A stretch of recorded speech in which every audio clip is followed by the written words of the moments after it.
tous, aujourd'hui je reviens avec une vidéo pour vous parler de la méthode Bocher. Parce qu'en fait voilà, mon fils il est en grande section et moi j'ai pour habitude avec lui de toujours le faire travailler un petit peu sur des cahiers d'activités sous forme de jeux, sous forme de dessin. Voilà, en fait on fait toujours un peu de travail malgré qu'il soit scolarisé. Mais le soir en rentrant, je leur laisse un temps libre et puis un peu avant de manger, souvent on passe peut-être 10 minutes, un quart d'heure sur une activité, on va dire plus sur une instruction, mais en complémentaire, enfin qui est complémentaire avec l'école. Et donc du coup j'avais via la chaîne de Madame Maman, donc c'est une chaîne YouTube d'une maman qui fait de l'IEF avec ses enfants, euh, qui avait parlé de la méthode Bocher pour la lecture, pour l'apprentissage de la lecture de sa fille qui a le même âge que mon fils, à savoir 5 ans. Et comment dire, j'avais déjà acheté des livres de cette méthode-là, sans acheter le livre de lecture en me disant j'ai encore un an avant qu'il rentre en CP, etc. Et puis en fait, je me suis dit bah, pourquoi pas quand même essayer de lui proposer. De plus, lui, à l'époque, il savait que les lettres majuscules. J'avais appris l'alphabet, mais version lettres majuscules.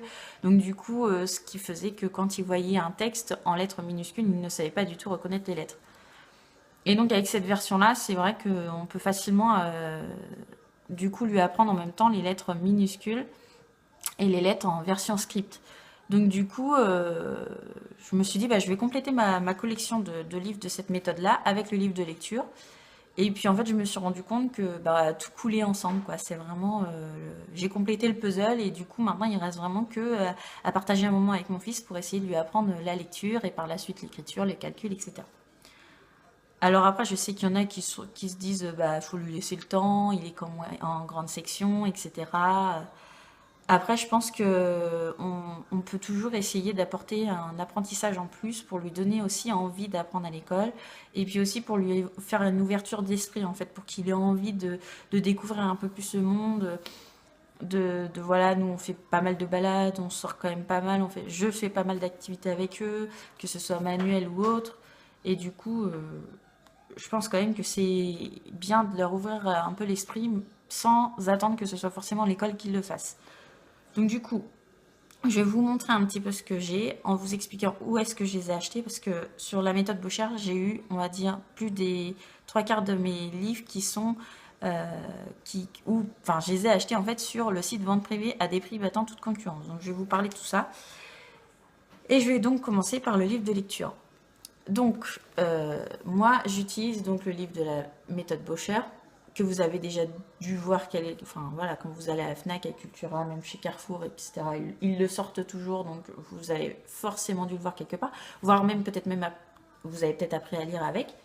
Et voilà, parce que moi je trouve que la méthode globale, apprendre les mots par cœur sans décortiquer le mot, etc. Moi, je suis pas trop. Alors, je pense que voilà, il y a beaucoup d'enfants qui ont appris à lire avec et ils ont aucun souci, mais moi, en tout cas, je suis pas vraiment fan de ce type de lecture-là. Je pense que la lecture syllabique permet à l'enfant de mieux comprendre les mots et mieux comprendre ce qu'il dit. Donc, du coup, la méthode Bocher, donc, c'est une méthode syllabique. Donc, je vais vous montrer un petit peu. On vous explique au tout début du livre un peu comment utiliser cette méthode-là. Et ensuite, comment ça marche. Donc, au début des pages, vous allez avoir toutes les voyelles. Donc, toujours demander à l'enfant, voilà, quelle lettre tu vois, quelle lettre tu vois ici, par exemple le I, le U. Vous avez les lettres en version minuscule, les lettres en version script. Et ensuite, en bas, vous avez toujours un petit peu de calcul. Donc, en fait, moi, ce que j'ai fait, c'est que une journée, enfin un soir, je proposais une page à mon fils et ensemble, on voyait ce qu'il y avait, s'il était capable de lui-même de savoir de quelle lettre on parle, parce que voilà, par exemple, le U et le I, ça reste quand même très très proche des lettres majuscules. Donc du coup, on a commencé comme ça. Après, vous avez les autres voyelles. Et ensuite, vous commencez à passer aux syllabes. Donc par exemple, vous avez la lettre P. Et puis au début, on va vous dire, voilà, vous avez le pi, le pu, le po, le pa, le peu, le pe, le p, etc. Pareil en version script. Donc pour cette première page, évidemment, vous allez avoir que 7 syllabes à apprendre. Et puis ensuite, vous avez des calculs mentaux, aussi du calcul mental. Donc par exemple, 3 plus 1, combien ça fait, etc. Donc nous, on a vraiment tout vu. Et par la suite, une fois que vous commencez à avoir 2 syllabes, vous allez commencer à avoir des mots qui vont se former. Et en fait, moi, mon fils, d'ailleurs, je vous mettrai le vlog où je vous ai montré un peu comment l'apprentissage de cette lecture-là. Et en fait, lui, il me fait trop rire parce qu'il est vraiment, quand il sort un mot de lui-même, en fait, qui est vraiment correct, il est vraiment étonné, il se dit, mince, c'est moi qui l'ai sorti, quoi, comment j'ai fait, quoi. Donc ça, c'est assez marrant, je vous mettrai dans la barre d'infos un passage de cette vidéo, obligé. Et donc voilà, vous allez voir vraiment tous les sons avec toutes les lettres. Donc je vous montre par exemple le son on. Et là, vous avez tous les sons on que vous pouvez retrouver avec les différentes lettres au début de ce son. Et donc, en fait, pour compléter du coup ce cahier de lecture-là, vous avez un cahier d'exercice, ça s'appelle le cahier de lecture, qui en fait, c'est vraiment des deux choses, il faut utiliser les deux en même temps. Donc en fait, on lisait par exemple la voyelle I et la voyelle U. Je vais vous montrer. Alors celui-ci, je vous expliquerai pas, mais là ici, il n'y a rien, mais Lucas a déjà commencé à écrire dans son cahier. Donc en fait, vous avez des lignes d'écriture. Vous devez reconnaître le son I et U la lettre I et U parmi d'autres lettres. Et après, l'enfant doit être capable, par exemple, biberon. Est-ce que écrit la lettre que tu entends, soit le I, soit le U. Donc en dessous, biberon, il doit être capable de dire qu'il y a un I qu'il entend dans biberon, le son I. Et vous avez toujours en bas un petit exercice, soit d'écriture, une fois que l'enfant il a vraiment bien compris, soit par exemple là, c'est faire des ronds, un gros rond, un moyen rond, un petit rond. Donc en fait, ces deux-là sont vraiment complémentaires. Moi, je propose vraiment les deux en même temps. Mais une fois que, par exemple, si on a vu la syllabe pi, enfin le P avec pour former une syllabe, j'attends vraiment qu'il ait vraiment tout compris avant de lui proposer, voilà, le cahier de lecture. Ça sert à rien de lui proposer le premier soir où vous allez lui expliquer les syllabes avec la lettre P, parce que voilà, il va pas être capable de le refaire. Donc le cahier de lecture, moi je l'ai payé 7,99 €, il me semble que je l'ai acheté chez la Fnac. Et donc le cahier d'exercice, il est à 6,50 €. À savoir que moi, tous les cahiers d'exercice que vous allez voir, à part le cahier de calcul où je vous montrerai lequel c'est, je les ai payés en 1,50 € je crois, sur le site de vente privée. Ils font vraiment des grosses ventes, Ils font vraiment des grosses ventes privées sur beaucoup de cahiers d'activité de temps à autre. Et en fait, moi, j'avais vu, alors je vous dis ça, j'ai acheté ça il y a peut-être plus d'1 an, peut-être même peut-être même quasi 2 ans, en me disant, bon, bah voilà, je les utiliserai bien tôt ou tard, que ce soit pour Lucas et Raphaël. Donc j'avais acheté tout en double. C'est pour ça que celui-là, en fait, il n'y a pas d'écriture de fait, parce que c'est le cahier pour Raphaël. Celui de Lucas doit être rangé. Et donc, j'ai été payé tous 1,50 €. Donc, en fait, ça vaut vraiment le coup quand on voit que le cahier de lecture est à 6,50 €. J'ai gagné 5 € par exemple, juste pour ce cahier-là. Celui-là, par contre, je l'ai acheté, le livre de lecture, je l'ai acheté vraiment 8 €. Mais j'ai vraiment gagné beaucoup d'argent en l'achetant sur vente privée. Ensuite, j'ai un cahier de graphisme. Donc, celui-là, pareil, donc ceux que je vais vous montrer, je crois que c'est tous ceux de Raphaël, donc ils ne doivent pas être commencés. Le cahier de graphisme, par contre, celui-là, il est à 4,90 €. Et donc, en fait, celui-ci, c'est vraiment voilà, pour les petits. Je ne sais pas s'ils mettent un âge pour celui-ci. De toute façon, c'est tous à partir de 4 ans ou 5 ans. Donc, voilà. Moi, je l'utilise plus pour Raphaël maintenant. Et en fait, c'est vraiment pour commencer à tracer des lettres. Vous avez des graphismes. C'est vraiment pour commencer à tracer des lettres, par exemple, minuscules, etc. Donc, voilà, ça reste du basique. Par exemple, commencer à apprendre à écrire la lettre C, la lettre L. Et ils sont petits, ils sont pratiques. Et puis, il y a pas mal d'exercices, contrairement à ce qu'on peut penser, parce que dedans, il y a 32 pages. Et en fait, il y a quand même beaucoup d'exercices par ligne, quoi. C'est vraiment, c'est pas genre 3 choses à faire, quoi. Après, j'ai un cahier d'écriture. Voilà. Donc, ils sont tous à 4,90 €. Hein. Ça reste toujours le même prix. Celui-ci, il n'y a pas écrit le prix, mais je pense que ça reste le même prix. Donc, le cahier d'écriture, où là, par contre, vous apprenez à écrire des syllabes. Dans un premier temps, par exemple, voilà, dans un premier temps, il y a toujours un peu de graphisme. Et à la fin du livre, vous allez commencer à écrire les lettres aussi bien en majuscules qu'en minuscules, version script. Donc voilà. Et j'ai un deuxième cahier d'écriture où là par contre celui-ci c'est celui de Lucas, donc je vais pouvoir vous montrer un petit peu ses lettres. Donc c'est pas c'est un garçon, hein, voilà. Faut pas s'attendre à ce que ce soit vraiment bien écrit. Et ça reste voilà le même genre. Hein. C'est vraiment ces deux-là, j'aurais pas acheté celui-là par exemple, c'est vraiment la même chose. Et celui-ci il est à 4,95 €. Après pour passer à tout ce qui est calcul. Donc celui-ci c'est le dernier que j'ai acheté, donc lui par contre j'ai vraiment payé 4,95 €. Je vous l'avais montré dans un vlog. C'est le cahier de nombres. Donc j'ai trouvé vachement intéressant parce qu'en fait il va vraiment servir à quantifier, vraiment donner, il y a vraiment une impression de mathématiques sur ce cahier-là et j'aime beaucoup. Par exemple pour le chiffre 2, vraiment coche la case des collections qui ont 2 instruments de musique, relie les points, faire des calculs, voilà, ça c'est vraiment le genre de cahier que j'aime bien utiliser pour mes enfants. Donc celui-là, j'ai payé 4,95 €, je l'ai acheté chez Carrefour. Ensuite, j'ai ce cahier de calcul-là. Donc là, c'est vraiment addition pure et dure. Je n'ai pas vu de... Non, il n'y a vraiment que des additions. Ah, il y a même des divisions. Non, des additions, pardon, je suis désolée. C'est vraiment que des additions. Donc voilà, par exemple, on commence à s'approcher vraiment des vraies mathématiques avec les dizaines, les unités. Alors ils disent que c'est dès 5 ans. Moi, je trouve que c'est quand même 5 ans, ça fait un peu tôt.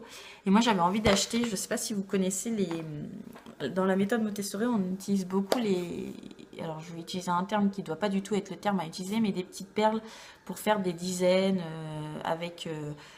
soit vous pouvez les faire avec des perles, soit vous pouvez les faire en version bois à faire vous-même.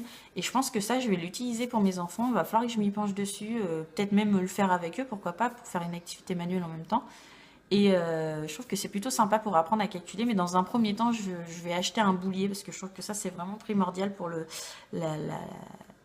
pour pouvoir avoir un effet visuel pour quantifier un nombre. Ça veut dire que un enfant, vous lui dites 10 moins, enfin je sais pas, par exemple, non, 3 plus 2, lui il voit bien le chiffre 3, il voit bien le chiffre 2, mais les deux ensemble, là ça commence, au lieu que si dans un boulier vous lui montrez 3 c'est ça, 2 c'est ça, à ton avis ensemble ça fait combien, là il va être capable de vous dire parce qu'il a un effet visuel.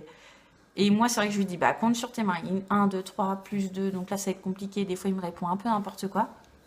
Et du coup, voilà, moi, je pense que le boulier, c'est vraiment un bon intermédiaire. Donc, comme j'avais dit, je regarde pas mal sur les brocantes ou sur Le Bon Coin, mais j'arrive pas à trouver. Donc, je pense que je vais finir par aller acheter celui d'Ikea qui doit être à une dizaine d'euros, je pense. Je pense que je vais finir par acheter celui-là. Et donc, j'ai un autre cahier de mathématiques qui est exactement dans le même style. C'est celui-ci. Ça, c'est vraiment, mais quasi du kiff-kiff, quoi. C'est la même chose. Et donc ensuite, j'ai un cahier d'exercice, mais qui est plus, je pense que on peut l'utiliser vraiment une fois que la lecture est vraiment terminée, que l'enfant comprend bien, parce que dedans, vous y retrouvez, voilà, ce genre de choses-là. Il y a aussi bien de l'écriture que, par exemple, là, je vois découpe les phrases, puis écris-les correctement. Dire à un enfant, même quand il sait bien lire, ce genre de choses-là, ça reste, je pense, quand même compliqué pour eux. Donc du coup, je pense que ce cahier-là, j'utiliserai vraiment à la fin, peut-être vers fin de CP, début C20, quoi, si vraiment tout se passe bien et que voilà, il a vraiment tout compris. Et j'avais acheté aussi celui-ci sur vente privée, enfin ces deux-là sur vente privée. C'est des cahiers d'exercice mais effaçables.